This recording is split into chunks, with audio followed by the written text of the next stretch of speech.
പ്രിയമുള്ളവരെ, നാം നമ്മുടെ യൗവനക്കാരെ നിത്യതയ്ക്ക് വേണ്ടി ഒരുക്കണം. അവരുടെ ഉള്ളത്തിൽ ദൈവിക ദർശനം പതിയണം. ഓർക്കുക, നമുക്ക് കിട്ടിയ ദൈവിക ദർശനം അതിനേക്കാൾ ഒരു മടങ്ങൂടെ കൂടുതലെങ്കിൽ നമ്മുടെ മക്കളെ കിട്ടിയില്ലെങ്കിൽ നമ്മുടെ കാര്യം നമുക്കറിയാമല്ലോ. 8-10. അപ്പം അതിനേക്കാൾ കുറഞ്ഞൊരു നിലവാരത്തിലാണ് നമ്മുടെ മക്കൾ പോകുന്നതെങ്കിൽ അവരെവിടെ എത്തും?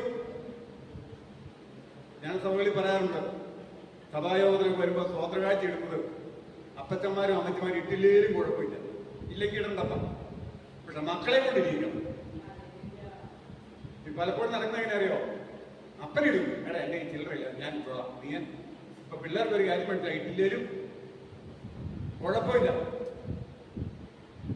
ഒരു ഭിക്ഷക്കാരൻ വന്നു, നീ കൊടുക്കണം നിർബന്ധമല്ല, മക്കളെ കൊണ്ട് കൊടുത്തിരും, അവരുടെ ജീവിതത്തിലേക്ക് കടന്നു വരട്ടെ. അങ്ങനെ ഓർക്കുക, നമ്മളെക്കാൾ വിശുദ്ധരായി ജീവിക്കണമെങ്കിൽ നമ്മളെക്കാൾ പ്രതിസന്ധിയിലാണ് നമ്മുടെ മക്കൾ കടന്നു പോകുന്നത്. നമ്മൾ ജീവിച്ച കാലഘട്ടത്തിലല്ല നമ്മുടെ മക്കൾ ജീവിക്കുന്നത്. ഇന്നിപ്പം ശുശ്രൂഷിക്കാനായിട്ട് ഞാൻ സന്തോഷിനെ അങ്ങനെ വിളിച്ചു. ഒരു കാരണം, എൻ്റെ കൊച്ചുമകന്റെ ഏറ്റവും വലിയ കൂട്ടുകാരൻ, എൻ്റെ അല്ല, എൻ്റെ മകന്റെ അല്ല, എൻ്റെ കൊച്ചുമകന്റെ. അവനിപ്പോ കഴിഞ്ഞ ദിവസം അവന്റെ അമ്മയ്ക്ക് ഓർക്കുന്നത് ആദ്യം വിളിച്ചത് സന്തോഷേട്ടായി. എന്താ കാരണം? യൂത്ത് ക്യാമ്പയിൽ വ്യതിയപ്പെട്ടവര്. അപ്പൊ അവരുടെ ജനറേഷൻ അകലം നോക്കിക്കണം. അവരെ ഉള്ളിലേക്ക് ഇറങ്ങിച്ചെല്ലുവാൻ, അവരെ മനസ്സിലാക്കുവാൻ, അവരുടെ കാര്യങ്ങളിലേക്ക് കടന്നില്ലാൻ നാം തയ്യാറാണെങ്കിൽ നമ്മെ തേടി അവർ വരുന്നത്. പ്രൈസലോ, ഇവിടെ ദാനിയേലിന്റെ പ്രാർത്ഥന തന്നെ സമർപ്പിച്ചു. കുഴപ്പം മറ്റ് രാജാക്കന്മാരുടെ കുഴപ്പമല്ല, ബാബേലുകാരുടെ കുഴപ്പമല്ലത്.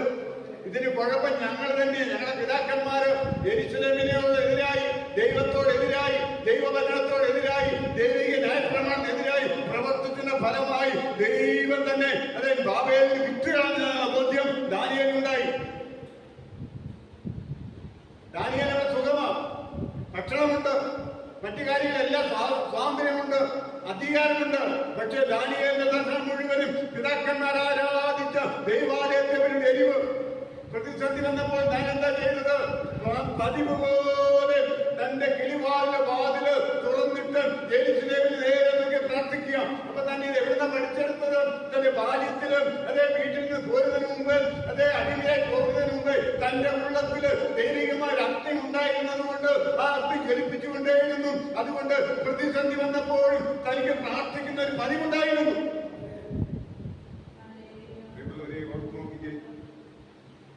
ഈ നാളുകളില് നാം പ്രാർത്ഥിക്കുവാൻ തയ്യാറായ നമ്മുടെ മക്കൾ പ്രാർത്ഥിക്കും. ഇപ്പൊ എന്റെ വിധാനന്മാർ ഇത്രയും പേര് വന്നിട്ടുണ്ടല്ലോ. നിങ്ങൾ സഭകളിലൊക്കെ ആത്മാർത്ഥമായി